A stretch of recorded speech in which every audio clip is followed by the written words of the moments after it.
મહીસાગરના લુણાવાડા તણસિયા ગામે ખેતી માટેની વીજ લાઇનમાં વારંવાર ફોલ્ટ આવતા ખેડૂતો પરેશાન બન્યા છે। આ અંગે ખેડૂતોએ વારંવાર MGVCLની કચેરીએ રજૂઆત પણ કરી છે, પરંતુ સમસ્યા ઉકેલાઈ નથી। વીજ પ્રવાહ ન મળતા પાણીની મોટર બંધ છે અને ખેતરોમાં પાણી ન પહોંચતા ઊભા પાકને સુકાઈ રહ્યા છે।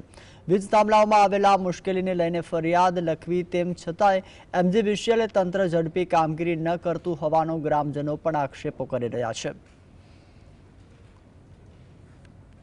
MGVCL વાળા માણસો જે કુદરતી માણસો છે કે જે અમને ખેડૂતોને હેલ્પ કરી શકે, પગાર લઈને કામ કરે છે, છતાં એ અમારું વાતને સાંભળતા નથી। કેટલાય ટાઈમથી મેં નોંધાયેલું છે। મને 7 દિવસનું મારી પાસે ટાઈમ માંગ્યો હતો સાહેબે, પણ અત્યાર સુધી 7 વર્ષો થઈ ગયા, મારું કોઈ કામ થતું નથી।